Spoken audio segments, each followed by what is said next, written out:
The opinions, views, and conclusions expressed in this show are those of the show host and co host and do not necessarily reflect the views or positions of KPFV FM or its affiliates.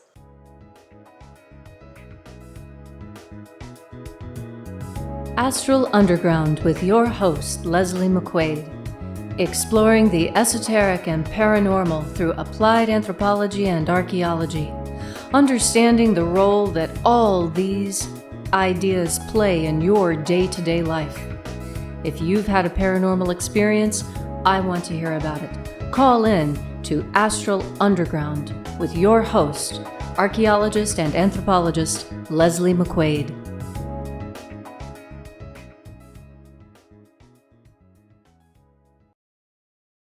Good evening and welcome to Astral Underground. Today is Wednesday, July 9th, 2025, and it's the day before full moon.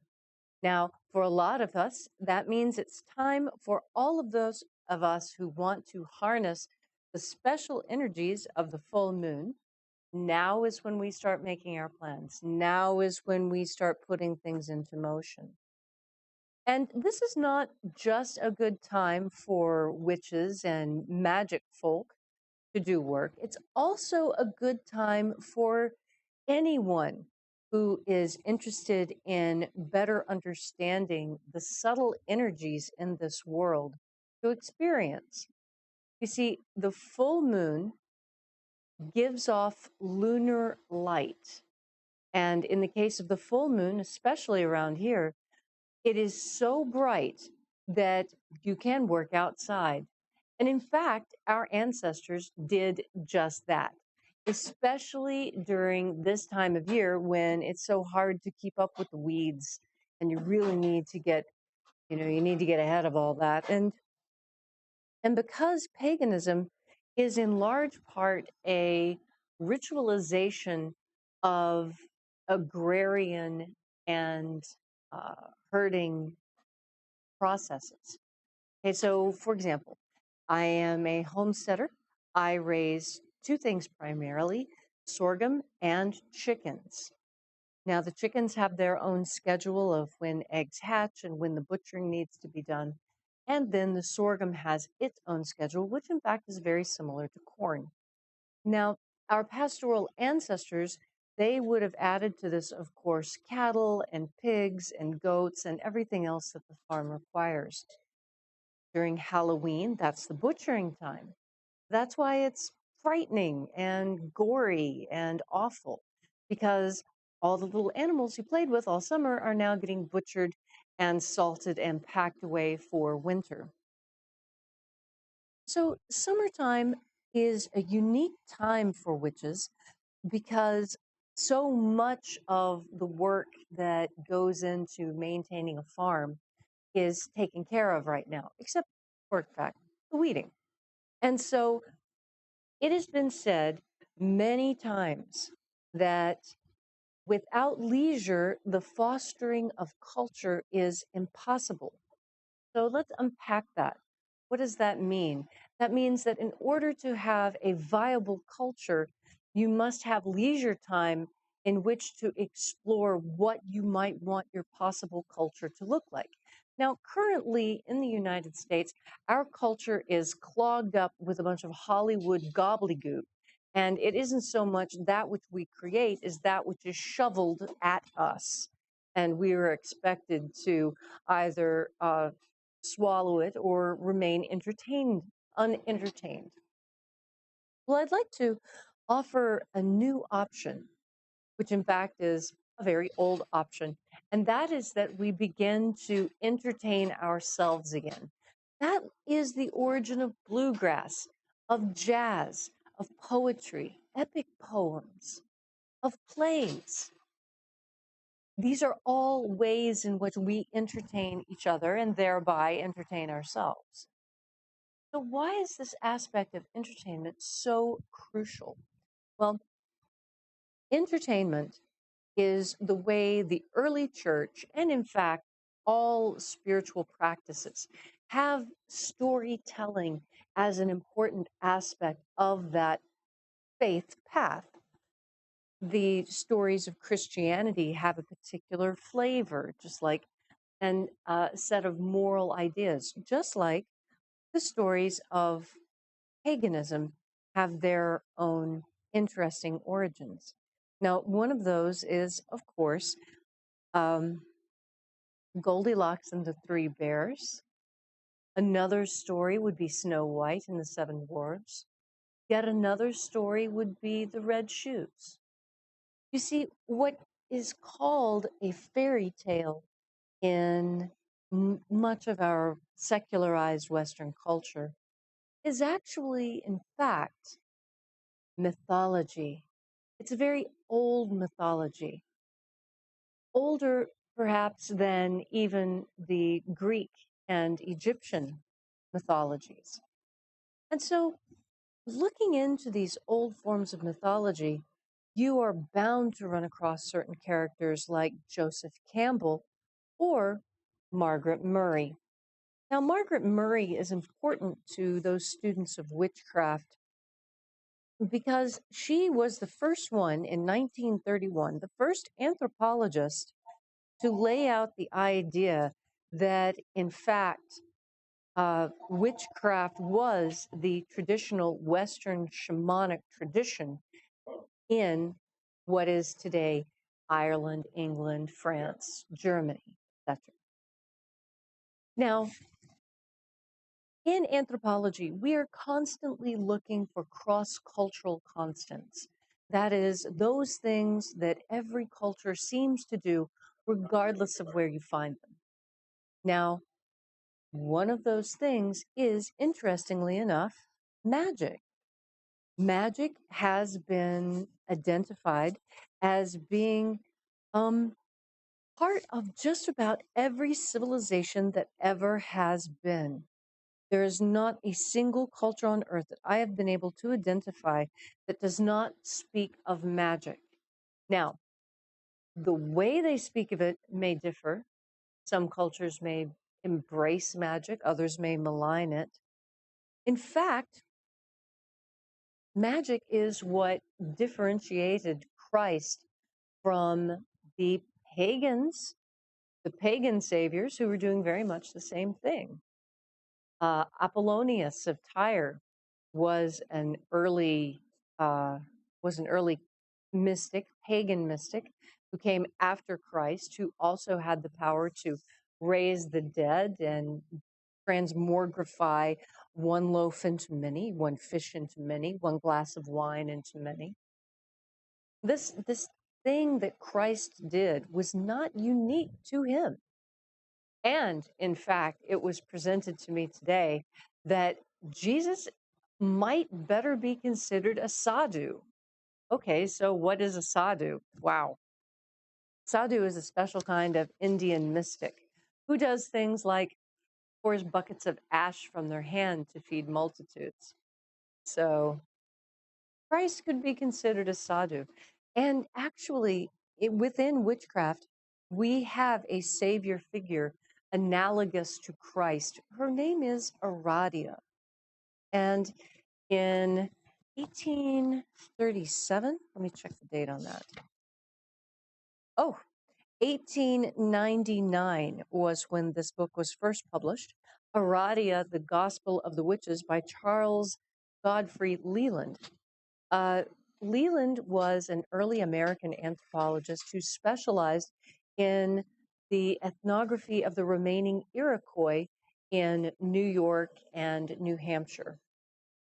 And so when in his later years, he turned away from Native Americans and instead turned to the Old World, he was interested very much in this circle of concepts. He was interested in the Etruscans, who were a pre-Roman culture, pre-Greek even.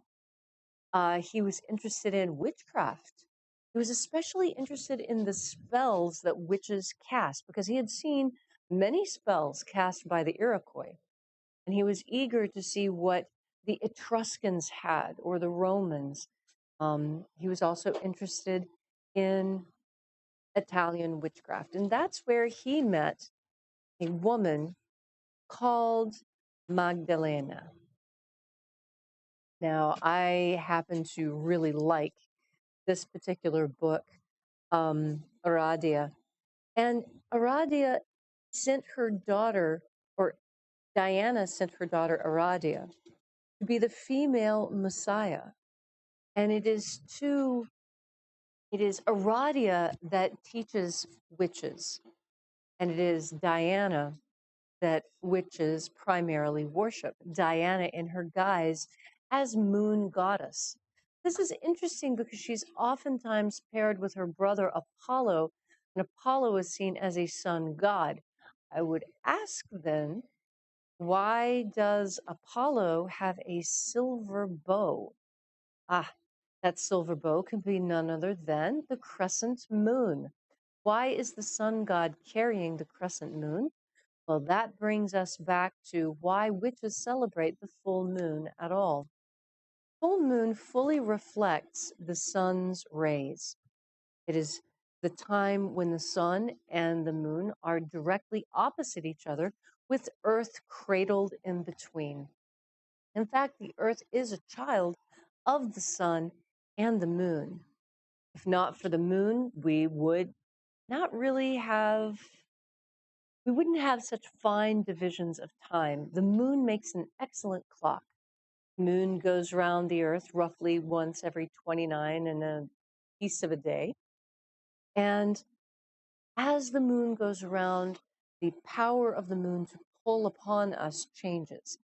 You see, a lot of people like to pretend that they are not subject to the push and pull of the planets. But I would like to remind everyone that not only do we have iron in our blood, iron which is magnetic by nature, but we also have salt. And the more we learn about sodium itself, the more we are learning that sodium makes even better batteries than lithium. And of course, is much, much safer. Have you ever noticed how it doesn't matter who seems to be in power, that whomever is in power always seeks to give us the bitter pill? We can never have just some nice things, right? We can't just have cell phones. No, those cell phones have to use the most dangerous wavelength possible to human DNA. And it is very much the same when we're trying to learn magic. When I go online, I can find all the self initiated satanic garbage that I can shake a stick at. And why is that? That is because that is the message that people who want to hijack your soul would like to feed you. And I don't buy into that. I have always been a sunshine pagan. And in fact, there is a branch of Dianics, the Sunshine Dianics. And we believe that Diana is not a moon goddess, that she is, in fact, a sun goddess in the tradition of the Japanese Amaterasu. And it is instead her brother. Her brother is the moon. This also coincides with Egyptian mythology, um, not just Japanese mythology. In fact, we have three goddesses representing the sun. We have Sekhmet, we have Bast, and we have Bastet. So we have two cats. Now, how is it that the sun goddess and the moon god got swapped around? I believe it is that way with so many things on this earth. One of those is that it's very, for many people, we always seek to do that which is right. Most people are, at their heart, white lighters. That may be tinged with a little pink, but for the most part, most people prefer the white light to constant darkness.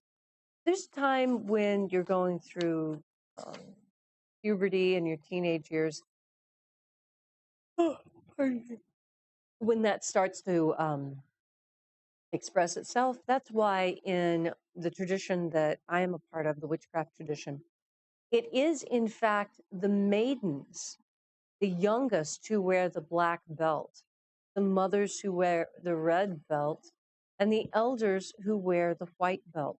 And this is a reflection of how the energy actually flows. The black belt represents the mysteries of death. This is what young people are actually most fascinated by. Why? Because they're furthest from it, and it's a morbid curiosity, knowing that they are as far away from death as possible. Then you go into your breeding years when you make and nurture children.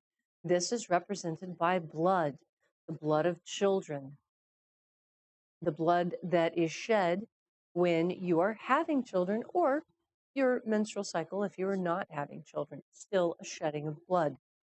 And then elderhood, when the bleeding stops, when there are no more children to be had, only nurtured. And this nurturing away from the blood mysteries, away from the mysteries of death, carries a special luminous flavor. It carries the distinct flavor of soul and of eternity and of an eternity in a body of light. Well, how do you become so light that you transmute the physical mass of your body into light and become a star? This is what David Bowie was trying to get at with his Black Star song, the last song he ever made a music video to. In fact, my husband David Griffin and I made a video breaking down that particular song, the video that goes along with it, and talking about how there are certain alchemical and magical teachings encoded in David Bowie's final video. And that is because he was an initiate. He was an initiate into Golden Dawn mysteries and was very interested in the Golden Dawn. And I can tell you with assurance, having been initiated into the highest ranks of the Golden Dawn and also Alexandrian witchcraft, that there's a lot of similarities, and I am absolutely certain that those similarities come from Gerald Gardner himself. You know, he originally, when he was looking at creating witchcraft, what he was doing is he had been given a mission, and that mission was to bring operative witchcraft back into this world. Now, who gave him that mission? I happen to have some educated guesses as to who that may have been, but that's not the subject of today's show. Today's show, we're talking about full moon rituals and how witches came to celebrate the full moon, especially modern witches who can only trace their lineage back as far as Gerald Gardner, who um, is purported to have created this faith in the mid 50s. Now, I happen to be of a different opinion about that. You see, there are very old magical orders that exist, and they make it a point to spawn off new magical systems when it seems like the time is right for those magical systems to be released to the public. And that was the case with witchcraft. Gerald Gardner was in touch with an order of people who had information that they deemed was necessary to be brought back into the world, and chose Gerald Gardner as that vessel. There have been many vessels for many different teachings. Gurdjieff comes to mind, Edgar Cayce comes to mind, Sai Baba is another, the current incarnation of the Dalai Lama. These are all people sent to Earth with a specific mission. Now, once you identify what your mission is, normally you're a much happier person. Some people's mission is to be a great surgeon, others to raise a great surgeon. Huh? See the difference? You can be as important to human history simply by raising great people This is something that isn't talked about a lot outside of traditional witchcraft circles. And that's because traditional witchcraft is rather out of vogue these days, because traditional witchcraft insists on bonded male female pairs. That's because that is the natural way, that is the way of Mother Nature, that is the way of the that's the way it is here on Earth. You have a male who fertilizes the female, and the female gives birth to the next generation. That is eternity of the fleshy bit.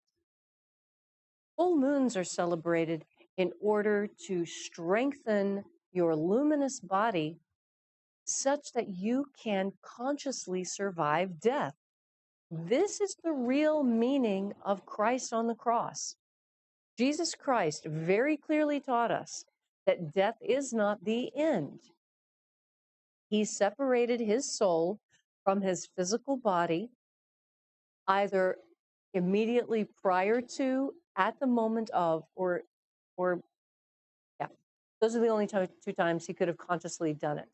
He could have waited till the body was dead and left. I don't really think that's how he would have done it.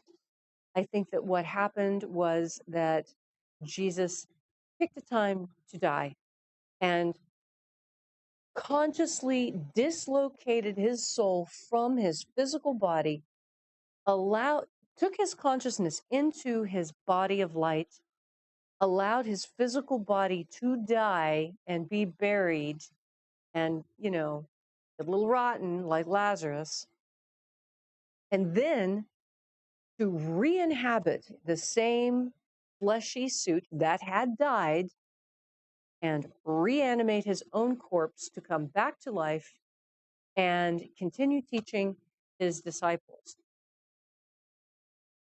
This is the same power that witches were given. Witches were given actually many powers by Aradia. Now, if you're interested in this book, Aradia, The Gospel of the Witches, I would recommend that you get the Phoenix Publishing edition that was published in 1996. It's much simplified. You can find lots of copies of the Gospel of the Witches. A lot of them have a lot of commentary. Some of it is good, some of it is bunk, and also recognize that the Gospel of the Witches was written in the language of the birds. This is an alchemical language that is learned when you study Hermeticism.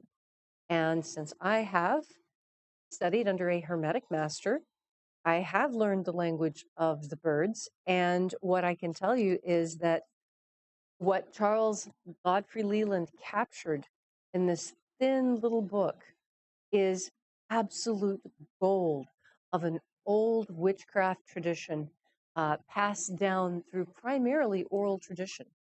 The things that Madalena wrote down to bring back to Dr. Leland,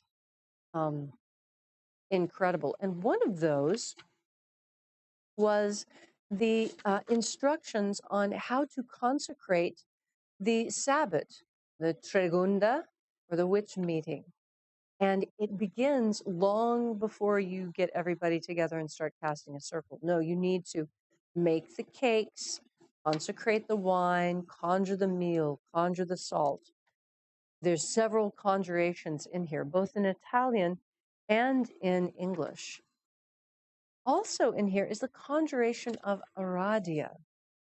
And Aradia is given a list of things that she will teach us. And we will learn to when well, let me just read from the book for you because you deserve to hear this. In fact, I was thinking about this. A lot of people have a lot of question about what happens in one of these full moon rituals. So let's just go through it real quick, shall we? Okay. The high priestess is going to pick out the music and the incense and the people who are coming and set the tone. The actual ritual, the high priest and high priestess kneel before the altar, east to her right. The rest of the coven stand outside the northeast quadrant of the circle. Now, some of these details change depending on which coven you're a member of. So if you happen to be a member of a coven and you're listening to this, understand that these are published materials and your coven probably does it slightly differently. That's a way of making the magic unique, of locking the magic within certain working circles so that other people can't hijack the energy that you're gathering. But for people who are just beginning in witchcraft, it's a very good idea to go back to the published materials and use them. So the high priestess puts a bowl of water on the pentacle and puts the point of her athame, that's her dagger, into the bowl of water and says, I exercise thee, O creature of water, and that thou cast out from thee all impurities and uncleanliness of the spirits of the world of phantasm, in the names of Cernunnos and Aradia, or whichever god and goddess names your coven uses. And she continues, then she blesses the salt. Then the high priestess draws a circle with a sword 3 times, and saying as she goes, I conjure thee, O circle of power, that thou beest a meeting place of love and joy and truth, a shield against all wickedness and evil, a boundary between the world of men and the realms of the mighty ones, a rampart and protection that shall preserve and contain the power that we shall raise within thee. Wherefore do I bless thee and consecrate thee in the names of Cernunnos and Aradia. Then she lays down the sword, kisses the high priest, and brings him into the circle. The high priest kisses one of the female participants and brings her into the circle until everyone has been admitted into the circle, male, female, male, female, male, female. Then, after that, the opening ritual, where this circle is further strengthened with salted water and with incense. Then the quarters are called. After the quarters are called, the moon is drawn down. And this is important because the moon, as an incarnation of Aradia, of Diana, when the moon is brought down into the circle by the witches, now we can come into direct communication with deity.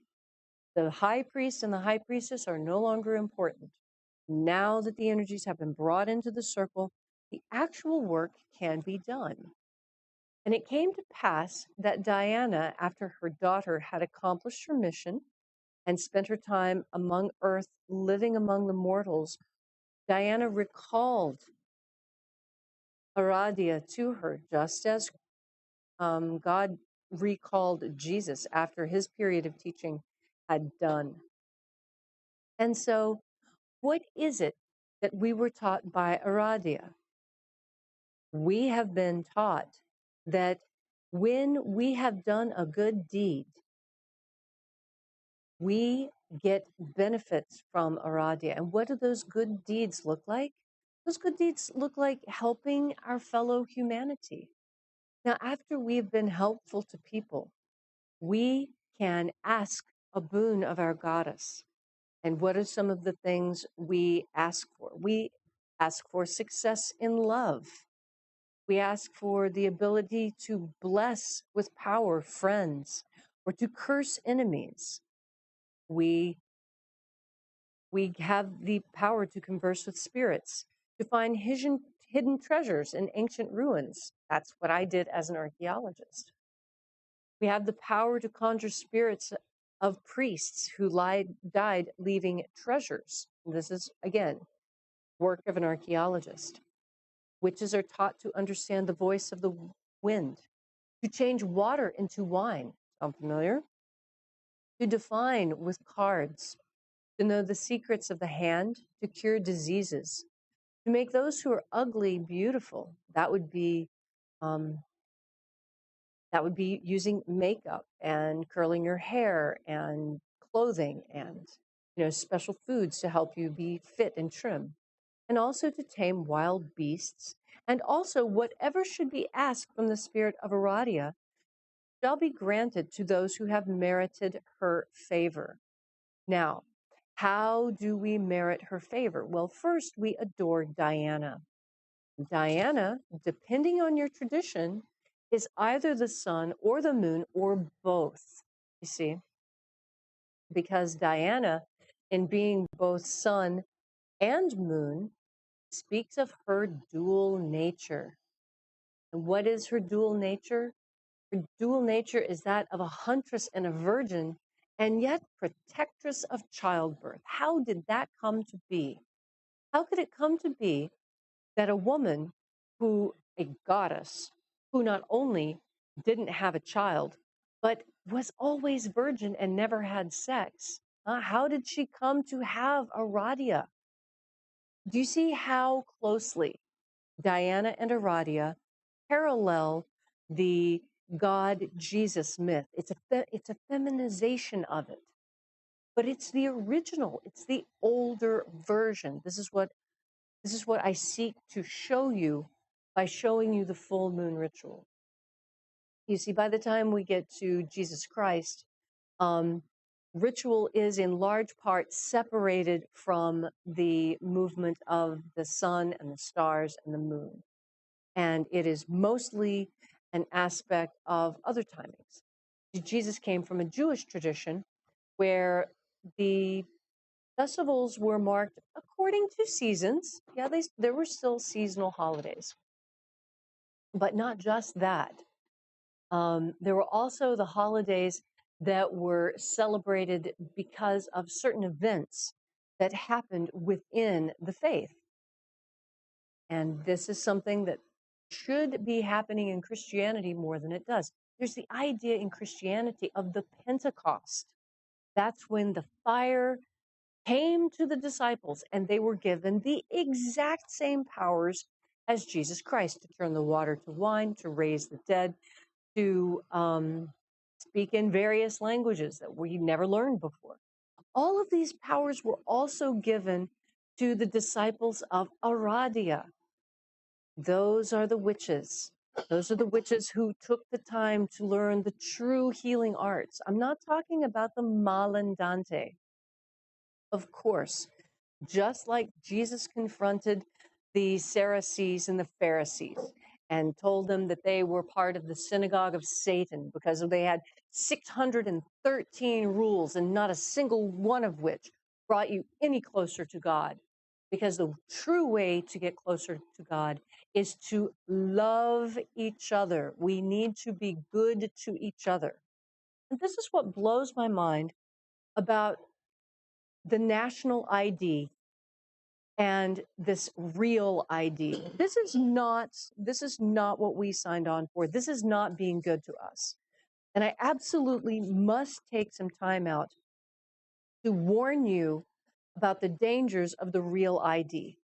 You do not need a real ID. Now, unfortunately, there are 5 states that do not allow you to have a standard state driver's license or ID, and you are going to be required to get a real ID. That is Florida, Georgia, Mississippi, Texas, and Wyoming. Your only option is the national ID. I repeat, already in the states of Wyoming, Texas, Mississippi, Georgia, and Florida, you no longer have a standard state driver's license or ID. Your only option is the national ID. This is where we here in Nevada have an advantage, and we need to parlay that very quickly. Do not get the real ID. You don't need it. We have a perfectly good driver's license, and you can fly with your passport. You will always be allowed to fly with your passport unless they get this real ID thing through. And how will they get it through? They're going to get it through by convincing you, by lying to you, like they lied to you with the stupid vaccines, that, oh, you have to do this. When your government tells you you have to do something, you need to take a nice deep breath and check in. Check in. Is this really something I need to do? Is it really? It is not. You do not. Now, since we happen to be in a state that allows us to have a standard state driver's license, don't wait for your renewal date. Make the switch to a state driver's license as quickly as you can. The more of us who refuse to comply, The more of us who refuse to comply, the more difficult it is to get everyone to have to comply. It's just like what's happening with COVID. When did the COVID lockdown stop? When everybody stopped going along with it. When do the lies about Jeffrey Epstein stop? I guess when we all stop going along with the lies about it. It's an ugly business, and I suppose that I'm naive and I don't really know how the world works because I'm absolutely vomitously sick after hearing all the shuck and jive coming out of the Trump administration. It's just vomit inducing. So here's a way to fight back because the Trump administration wants this real ID garbage as well, and I'm not going for it. The hell with it. I don't care if Texas and Florida have done it. And just because I don't want to go along with this real ID doesn't mean I don't like some of the things that Trump has done. I do like some of the things that he's done, but I don't have to like everything he's done. I'm not a little automaton. Ooh, Trump did it. Ooh. Oh, Trump did it. It must be excellent. We should all just do what the president says and just not have any independent thought. Now wait a minute. That's why we left the Democratic Party. I want independent thought. I don't know what's going to happen with this thing with Musk. It seems dicey to me. It seems, I don't know, it seems too destabilizing. But again, it's something I can't control.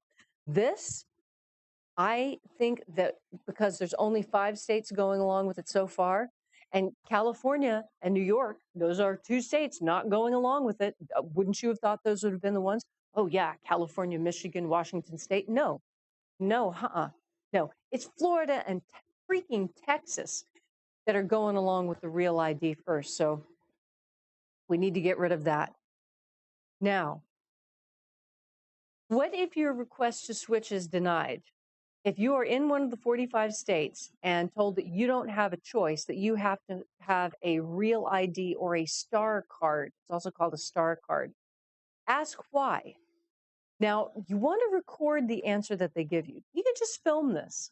They're public employees. They have no reasonable expectation of privacy. Go ahead and film them, record the answer that you're given, record the name of the clerk. Get a copy of the policy the clerk is using to deny their request. Make them hand you a sheet of paper. You want to see it.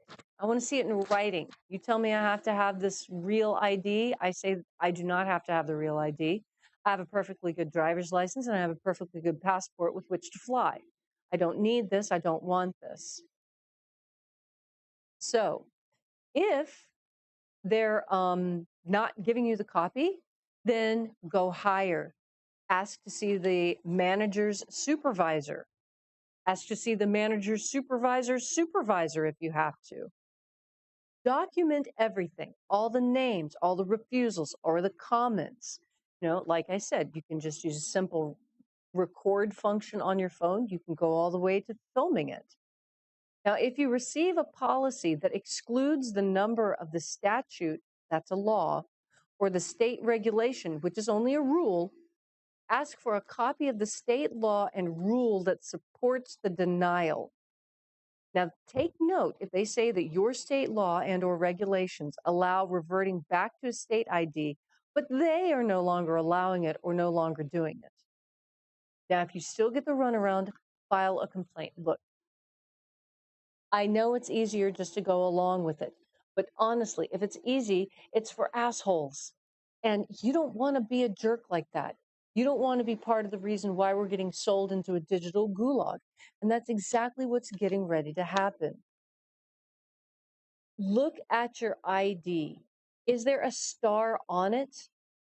It may vary from state to state as to what this thing is called. A real ID, a national ID, a star card. Ask for what it's called. Now, a lot of this is going to be done through the DMV. Confirm and verify that you are getting a standard driver's license. You must be prepared to give a reason if you're asked to receive a real ID and you say, I do not want a real ID. Now, I know that's going to sound peculiar. They do it that way on purpose. Okay? Your brain short circuits a little bit. No, what do I mean I don't want a real ID? Of course I want a real ID. Of course I do. No. That is the name they gave it in an effort to trick you into compliance. Don't be tricked in compliance. Don't be stampeded off the cliff like a herd of buffalo. If you are asked to give a reason why you don't want a real ID, the best thing to say is, what? It goes against the teachings of my religion. There's nothing they can say to that. And in fact, for me, being digitally tracked at a national level with this new form of ID, it really does go against my religion, because my religion tells me that I was born free, that I have free access to water and oxygen. I have all of that I want, water and oxygen. Food, I'm going to have to get somewhere else. Housing, I'm going to have to figure it out. People to be around, going to have to figure it out. But air and water, those are mine when I get here. And that's part of a religion. You're going to have to pay a fee. Now, it's actually probably going to be less than you paid for the real ID. Okay, so you're going to save a little bit of money, but this is going to be a hassle. This is going to be a real pain in the ass. But look, the real ID is an unconstitutional national ID system that could exert control over your life beyond the airport. You see, that's why the passport is a better option for flying. The utility of a passport ends at the check-in desk of an airline. But, they can be good at international hotels and in banks, but pretty much those are the three places you use your passport: planes, trains, banks, hospitals, and hotels. Okay. Unfortunately, this national ID system that they're coming up with is insidious. I mean, look, Florida is already using it instead of a driver's license. Georgia is already using it instead of a state-issued driver's license. Our beloved Texas is already using the real ID for identification processes. Now, you're probably going to have to sign a statement that says that you understand that your ID is not for federal identification purposes. That's right. That's what your passport is for. And since when is a state ID not good enough in another state? This blows my mind. Look, if we let this real ID thing get out of hand, they're going to start telling us garbage like, well, if you won't get a real ID, you can't drive out of the state you're in until you get one. That is unconstitutional. It violates the constitutionally protected state and personal sovereignty. It violates our 10th Amendment states' rights and privacy rights. The Federal Real ID Act could potentially enable surveillance and limits on movement, access to services, and transactions. The government plans to digitize the Real ID, put it on your phone, and have real-time remote access, allowing outside control and potentially government hacking. Your ID could be shut down at any time. In other words, the government could immediately end your ability to travel, drive, and participate in the economy. That's your social credit score right there. If enough citizens submit to government, that is TSA, coercion, and get this garbage, quote unquote, real ID, the government may at any time flip the switch and force everyone into the real ID. I don't want to get a real ID just because you're too blip and lazy to go through the work that it takes to get a not real ID. Huh? Am I going to have to go to a gulag because you're lazy? See, this is the thing that blows my mind. And this is where I reach out into magic. And I ask Iradia, everyone within the sound of my voice, I encourage you to awaken to the danger of this federal ID. A digitized national ID can quickly and easily enable a global ID system, vaccine passports, and of course, their much lauded social credit system. A single bureaucrat in Washington, D.C. can expand required uses Huh? Oh, now you have to have a real ID to buy guns. Oh, now you have to have a real ID to access medical care. Oh, now you have to have a real ID to vote. Oh, now you have to have a real ID to buy a car. Oh, now you have to have a real ID to get a credit card. Huh? Is this really what we want? I don't think you understand what you're signing on to with your laziness. And I'm going to tell you, you're lazy, or you're not paying attention if you're going to one of these states where you're going to have to use one of these. Only 5 states forbid a standard driver's license or ID: Florida, Georgia, Mississippi, Texas, and Wyoming. So I'm encouraging people who live in those states to move. I guess that's your only option if you don't want to be, potentially tortured by a national ID system. Now, you can find out a lot more information at www.refuserealid.org. You can also find out more information at Citizens Council for Health Freedom. Now, Citizens Council for Health Freedom is worried about this because they could use this for vaccine passports and also to limit your ability to travel and deny access to certain services, especially medical services.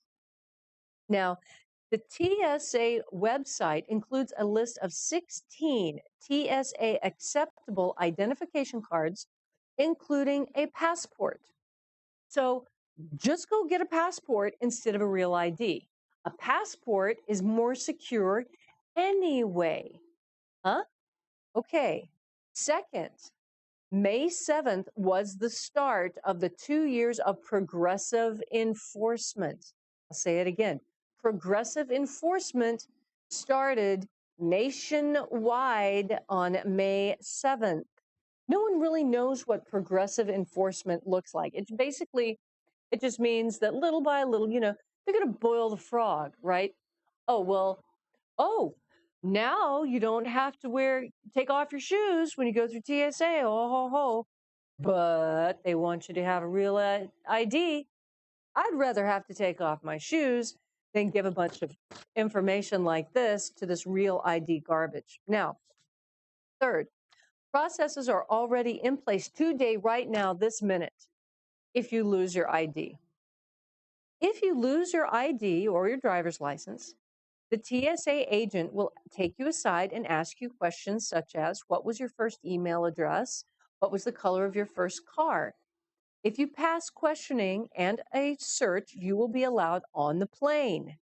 Note, in Gilmore versus Gonzalez, the plaintiff challenged the requirement of an ID to fly, and the court ruled as long as you submit to a search, you can get on the plane. So again, real ID is not required.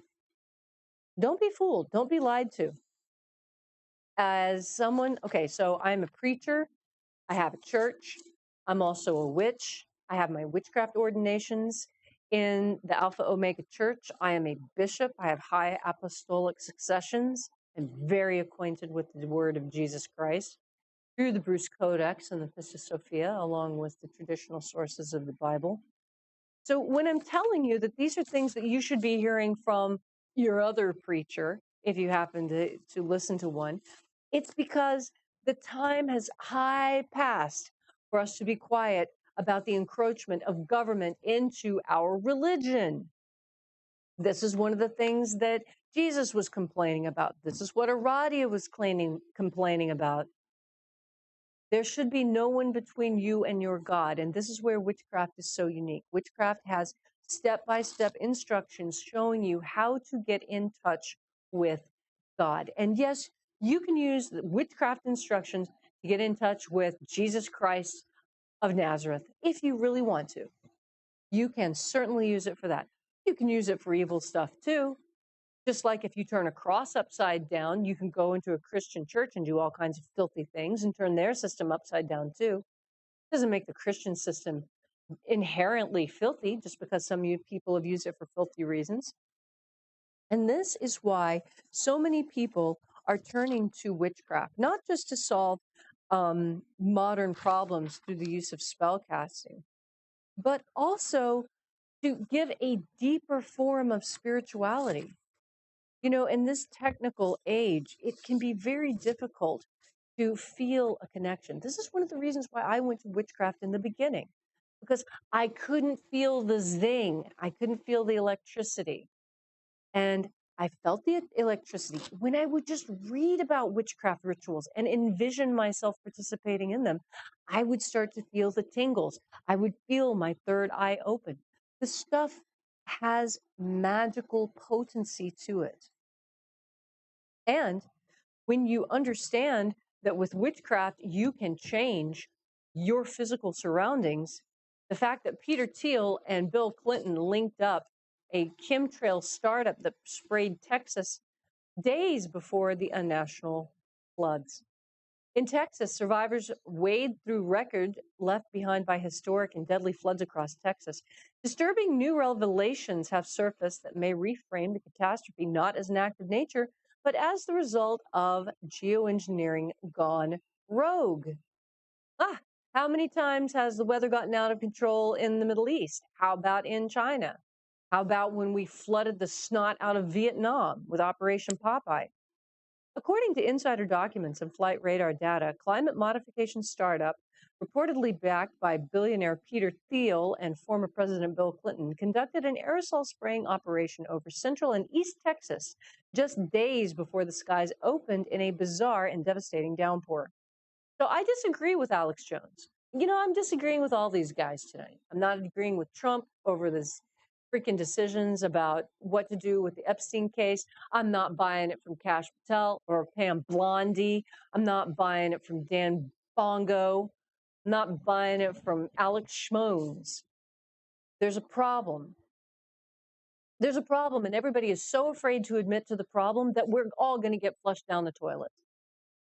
So who is experimenting in our skies? Who is experimenting? Now, there's a growing number of independent researchers, meteorologists, and aviation experts that have confirmed strange high-altitude flight patterns over Texas on June 29th and 30th, just days before the record-breaking rainfall and flooding struck major cities from Dallas to San Antonio. Now, what's interesting is the fact that with witchcraft, with magic, we can move these geoengineering trails away. It's fascinating. These nanoparticulates are very susceptible to magical energies. And I encourage you to try this. If you've never tried psychokinetic activity before, try some cloud busting. It's really easy to do. All you do is you go outside, you pick a cloud, and you stare at it with your Superman laser vision, and you break it apart and you make the cloud go away. This is a very, very common human ability and super easy.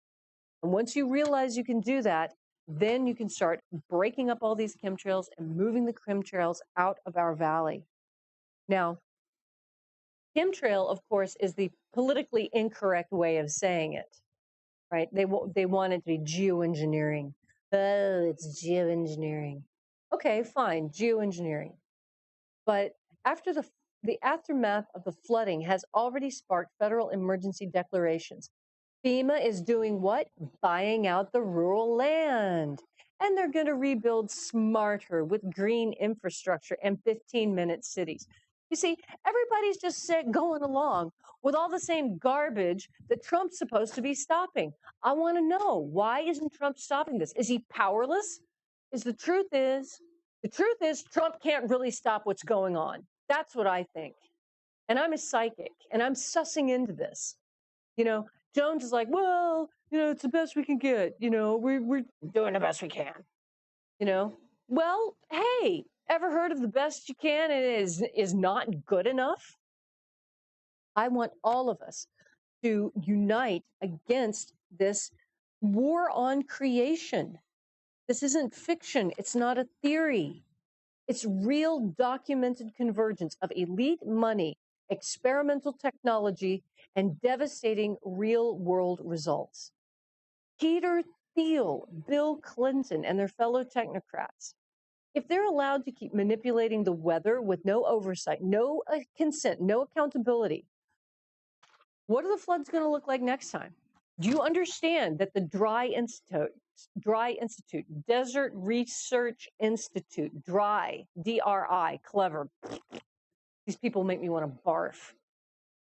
You do understand that we are like ground zero for testing all of this geoengineering garbage?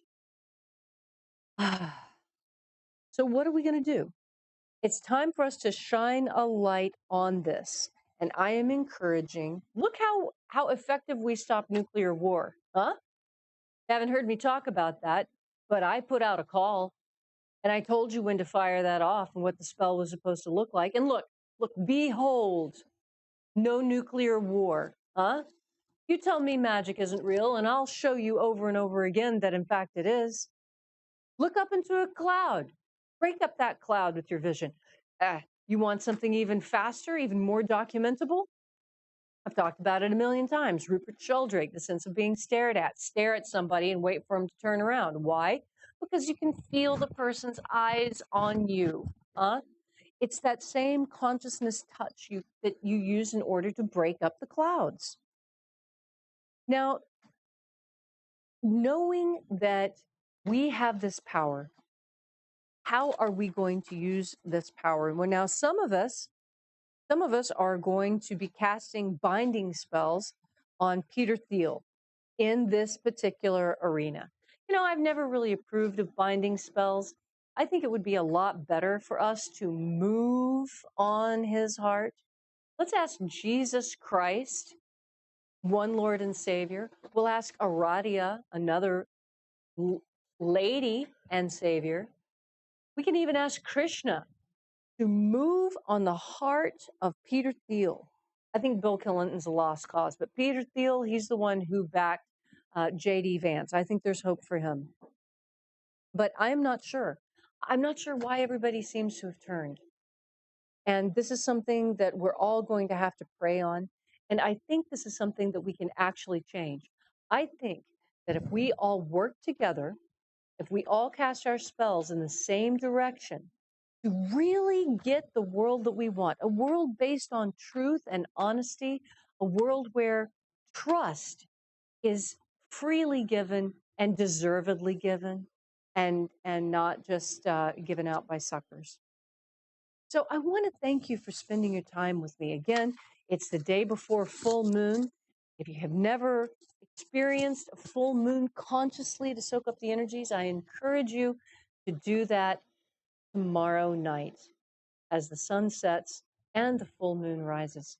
So until we have the pleasure of each other's company again, as always, I'd like to wish you good luck and good night.